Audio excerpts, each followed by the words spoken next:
Welcome to my channel. Subscribe to the channel and listen to my stories every day. The warm glow of suburban bliss radiated through my home as I sat on the edge of the bed, tying my shoes. The muffled hum of cartoons filtered through the door. My kids, Alex and Sophie, were parked in front of the television, lost in the adventures of animated heroes. I glanced at the clock, 5:45 p.m., enough time to get ready before heading to the party. My wife, Jennifer, was in the bathroom, applying the finishing touches to her makeup. "Adam, do you know where my earrings are?" she called from behind the door. I walked over to her jewelry box and found the pair she loved, the small gold hoops I bought for our 10th anniversary. I handed them to her as she emerged, looking stunning in a sleek black dress. Jennifer was radiant, her dark hair cascading over her shoulders, a hint of red on her lips. "Thanks," she said, giving me a quick peck on the cheek. "You're the best." A pang of guilt tugged at me. I'd been working late nights recently, drowning in deadlines and debugging issues for a demanding client. Jennifer had been patient, but I couldn't ignore the subtle hints of discontent, the way she lingered in conversations about spicing things up or how she asked if I was truly happy. Tonight was an opportunity to make up for lost time. "You look amazing," I said, meaning it. She smiled, but her eyes flickered with something unreadable. "We should get going. Lisa and Joe always start their parties early." We piled into the car, the kids staying behind with my sister, who had graciously agreed to babysit. The drive to Lisa and Joe's house was short, but the atmosphere in the car felt oddly charged. Jennifer fiddled with the hem of her dress, something she only did when she was nervous. "Is everything okay?" I asked, trying to keep my tone light. She hesitated, then nodded. "Yeah, just, promise me you'll have fun tonight. Go with the flow, you know." It was a strange thing to say, but I shrugged it off. "Of course. It's a party, right?" Her response was a tight-lipped smile, and we lapsed into silence. When we arrived, Lisa greeted us at the door, her bright laughter filling the air. The Parkers' house was a sprawling beacon of modern elegance, with warm lighting, polished floors, and a bar stocked to impress. Guests were already mingling, glasses of wine in hand, laughter bubbling through the space. "Adam. Jennifer. So glad you could make it," Lisa said, wrapping us both in a warm hug. "Drinks are at the bar, and Joe's just finishing up the appetizers." We followed her inside, exchanging pleasantries with familiar faces. Jennifer seemed to relax, chatting easily with a group of friends near the fireplace. I made my way to the bar and poured myself a scotch, savoring the rich, smoky taste. The stress of the week began to ebb away. "Adam, how's work treating you?" Joe appeared beside me, a wide grin on his face. "Busy as hell, but that's not a bad problem to have," I replied, clinking my glass against his. "You. Same old. This is our way of cutting loose a bit, you know." I nodded, appreciating the sentiment. As the night wore on, the party hit its stride. Music filled the room, couples danced, and the drinks flowed freely. Jennifer seemed in her element, laughing and twirling with her friends. It felt good to see her so happy, even if a small part of me wondered if I'd been neglecting her. Then came the announcement. "All right, everyone." Lisa called out, her voice cutting through the chatter. "It's time for the game." The room hushed, curious murmurs rippling through the crowd. I looked at Jennifer, who had stiffened slightly, her smile now forced. "What game?" I whispered. "You'll see," she said, avoiding my gaze. Lisa appeared with a large glass bowl, holding it high like a prize. "Ladies, drop your keys in here. It's all in good fun." My confusion deepened as the women in the room began fishing their keys from their purses, each dropping them into the bowl with laughter and cheers. I turned to Jennifer, who was clutching her purse tightly. "What's going on?" I asked, my voice low. She met my eyes briefly before looking away. It's just a game, Adam. Trust me. But trust was the last thing I felt. My gut churned as the realization dawned. I'd heard whispers of these kinds of parties but never imagined we'd be at one. The bowl was now filled with keys, and the men were lining up, ready to draw. I froze. Jennifer still hadn't moved. You didn't put our key in there, did you? Her silence was louder than any answer. Jennifer. It's not a big deal, she said, her voice a hushed plea. No one takes it seriously.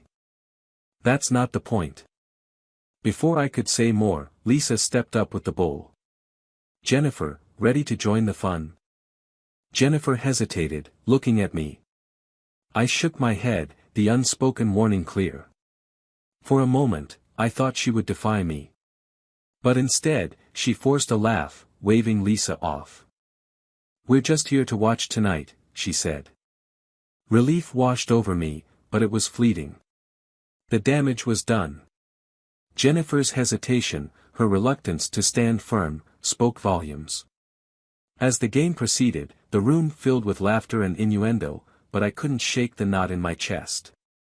By the time we left, the tension between us was palpable. Jennifer tried to explain, to justify, but I wasn't ready to listen. My trust, my faith in her, had been shaken. And I knew this night was just the beginning. Something had to change, one way or another. The drive home was a blur of silence and tension. Jennifer kept glancing at me, her lips twitching as though she wanted to say something, but the words never came. My knuckles were white against the steering wheel, my jaw tight.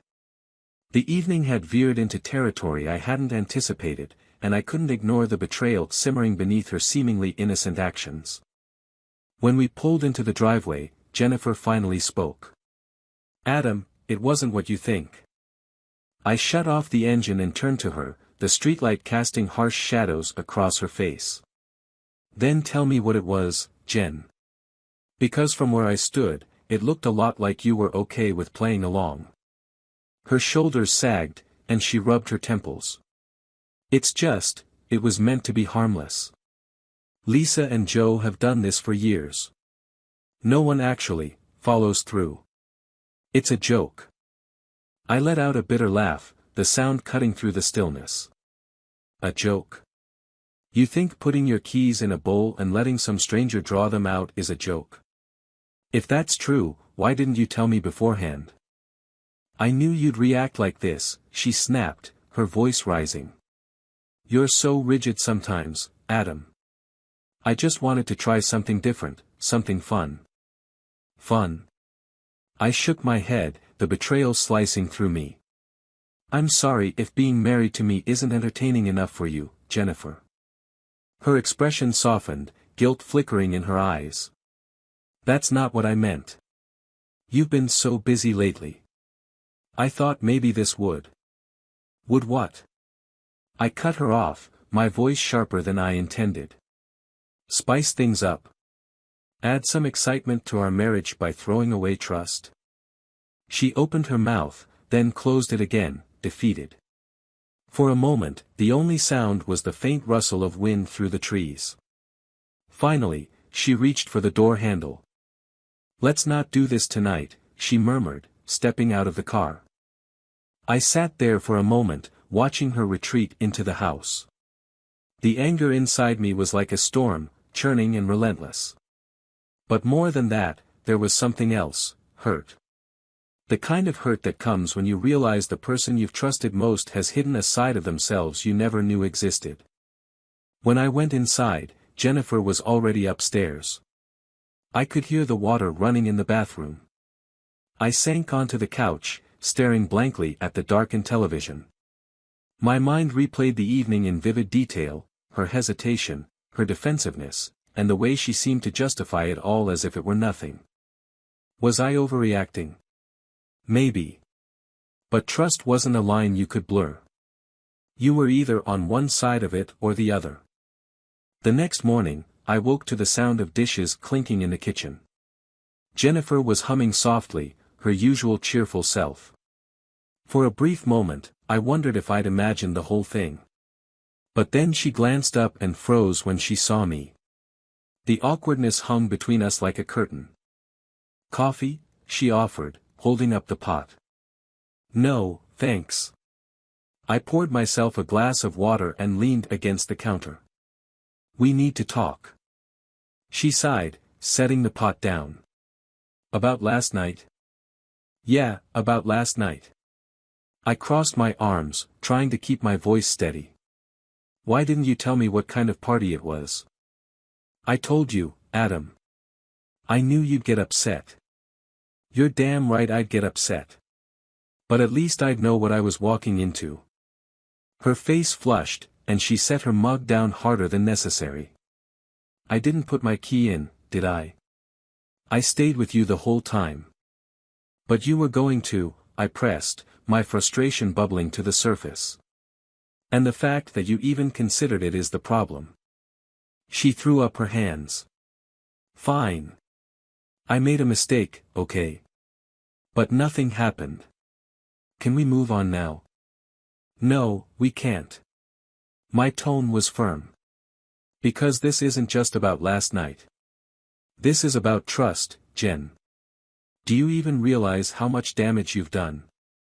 She stared at me, her expression wavering between guilt and defiance. "You're making this bigger than it needs to be." "Maybe," I admitted. "But maybe you're making it smaller than it is." We stood there, locked in a silent standoff. Finally, she turned away, her shoulders slumping. "I don't know what you want me to say." "I want you to tell me why," I said softly. "Why would you even think about doing something like that?" She hesitated, her back still to me. "I don't know, Adam. I guess. I've been feeling disconnected lately. Like we're just going through the motions." Her words hit me like a punch to the gut. "Disconnected? And you thought this would fix that?" "I didn't think it through," she admitted, her voice cracking. I thought it might be fun, something to shake us out of this rut." The anger in me wavered, replaced by a flicker of something else, understanding. I'd been so wrapped up in work, so focused on providing, that maybe I hadn't noticed the cracks forming beneath the surface. But that didn't excuse her actions. "Jen, if you felt that way, why didn't you just talk to me?" She turned to face me, tears welling in her eyes. "I'm sorry, Adam. I didn't mean to hurt you. I didn't know how to bring it up." I sighed, running a hand through my hair. "This isn't something we can just sweep under the rug, Jen. We need to figure out where we stand." She nodded, wiping her eyes. "I'll do whatever it takes." "Good," I said, my voice firm. "Because I'm not letting this go." For the rest of the day, we danced around each other, avoiding the conversation we both knew wasn't over. But as the hours passed, I couldn't shake the feeling that something deeper was at play, something Jennifer wasn't telling me. And if I wanted to rebuild what we'd lost, I had to find out the truth. The days following our confrontation were uneasy, punctuated by small attempts to return to normalcy. Jennifer seemed to sense the fragility of the situation and went out of her way to keep the peace, making my favorite meals, checking in on me during work hours, and even suggesting we plan a weekend getaway for the kids. But I couldn't shake the knot in my chest. Her words about feeling disconnected echoed in my mind, and I couldn't help but wonder how long she had felt that way without telling me. Each evening, as we sat on opposite ends of the couch, I found myself studying her. Every glance at her phone, every nervous fidget, every forced smile, it all felt like a clue in a puzzle I didn't want to solve. On the third night, I decided I needed answers. If Jennifer wouldn't give them to me, I'd have to find them myself. When Jennifer went to bed, I stayed behind in the living room under the guise of finishing some work. Once I was sure she was asleep, I grabbed her phone from the kitchen counter where she always left it to charge. My heart pounded as I unlocked it. She hadn't changed the passcode. A small part of me hoped I'd find nothing. But a much larger part feared exactly what I might uncover. Her texts were unremarkable at first, chats with her friends, mundane work messages, and the usual reminders from our kids' school. But then I stumbled across a thread with Lisa. My stomach churned as I scrolled. Lisa, so how'd it go after the party? Jennifer, not great. Adam was furious. Lisa, he'll get over it. They always do. Just remind him how much you love him. Jennifer, I don't think it's that simple. Lisa, it is if you want it to be. Did you talk to Joe about our trip yet? I froze. What trip? Jennifer hadn't mentioned any plans to me. Jennifer, not yet. I need to smooth things over with Adam first. Smooth things over? For a trip I didn't even know about. My chest tightened as I scrolled further, but the thread ended abruptly. Whatever they were planning, she hadn't shared the details in text. I backed out of her messages and checked her email.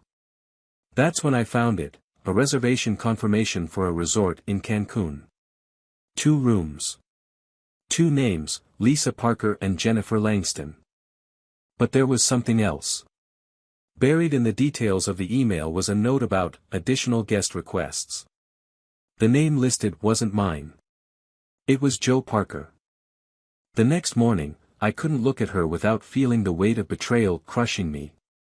Jennifer was at the stove, flipping pancakes, her demeanor cheerful and entirely out of sync with the storm brewing inside me. Good morning, she chirped, setting a plate in front of me. Blueberry, your favorite. I stared at the plate, the sweetness of her gesture turning sour in my mouth. Jen, we need to talk. Her smile faltered, but she quickly recovered. Sure. What's up? I pushed the plate aside and fixed her with a steady gaze. Why didn't you tell me about Cancun? Her face drained of color, the spatula slipping from her hand. What? Cancun. The resort. The trip with Lisa and Joe. My voice was calm, but the edge was unmistakable. I was going to tell you, she stammered, fumbling for words. It's just a girls' trip. Lisa invited me. I thought it might be good to. Stop, I interrupted, my tone sharper now. Don't lie to me, Jen. The reservation says 2 rooms. You. Lisa. And Joe. She froze, her eyes wide and unblinking. It's not what you think. Then what is it? I demanded, standing now. Because from where I'm sitting, it looks a hell of a lot like you're planning a vacation with another man behind my back. It's not like that, she cried, tears welling in her eyes. Lisa thought it would be fun to bring Joe along. I didn't even know he was coming until she booked it. And you were just going to go along with it? Without telling me? Her silence was deafening. Jen, this isn't just about Cancun, I said, my voice quieter but no less intense. This is about trust. About honesty. About whether you even respect what we have anymore. Tears spilled down her cheeks, and she shook her head. I do, Adam. I do. I didn't know how to tell you. I knew you'd react like this. Like what?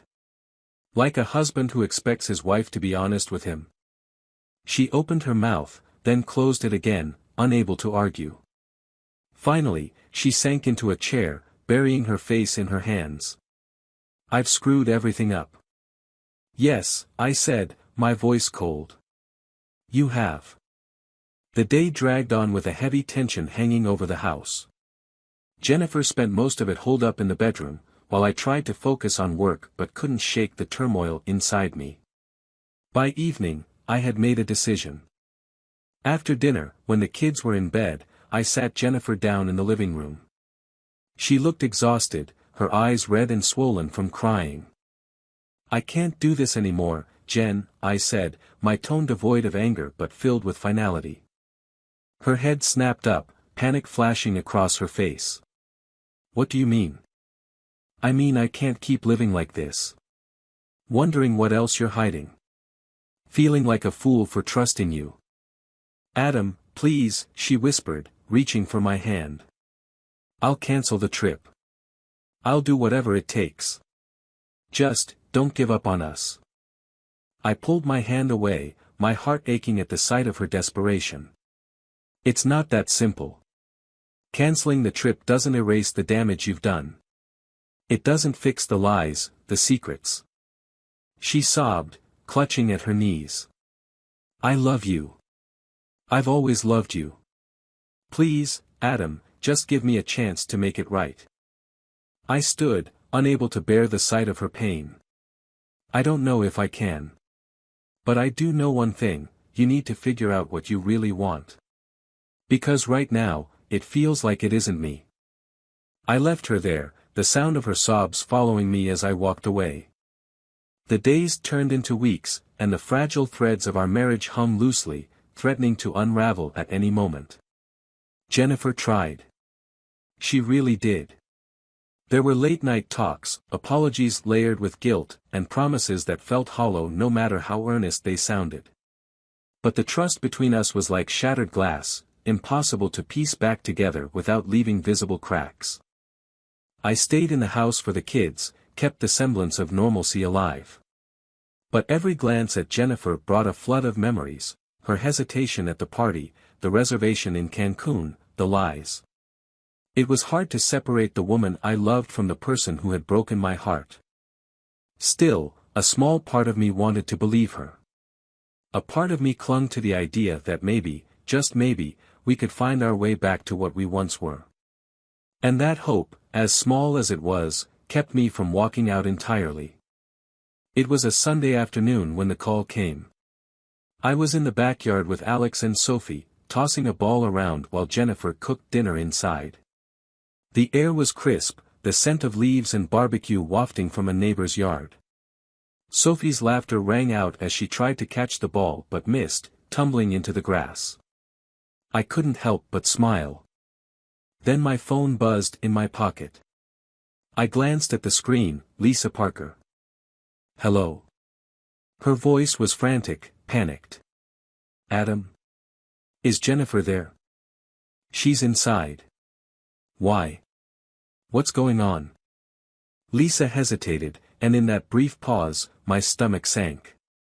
It's Joe, she finally said. There's been an accident. What kind of accident? He was driving back from a hiking trip this morning. The police think he swerved to avoid a deer. His car went off the road. He didn't make it, Adam. He's gone. The words hit me like a sledgehammer, not because of Joe himself but because of what I knew would follow. Does Jennifer know? I asked, my voice tight. No. I thought it'd be better if she heard it from you. I ended the call, my hand trembling as I slid the phone back into my pocket. The kids were still playing, oblivious to the storm about to hit. I walked into the house, my mind racing, trying to figure out how to tell Jennifer without everything unraveling further. She was at the stove, humming softly as she stirred a pot of soup. The domesticity of the scene struck me as cruelly ironic. I stood there for a moment, unsure how to begin. Jen, I said finally. She turned, her smile fading when she saw my face. What's wrong? I hesitated, then took a deep breath. It's Joe. He was in an accident. He didn't make it. The spoon slipped from her hand, clattering onto the floor. Her face went pale, her eyes wide with shock. What? I repeated the words, softer this time. Joe's gone, Jen. For a moment, she just stood there, her chest rising and falling as though she couldn't catch her breath. Then the sobs came, racking her body as she crumpled to the floor. I crouched down, unsure whether to comfort her or keep my distance. The rawness of her grief was overwhelming, and I couldn't tell if it was for the loss of a friend or something more. Why? She gasped between sobs.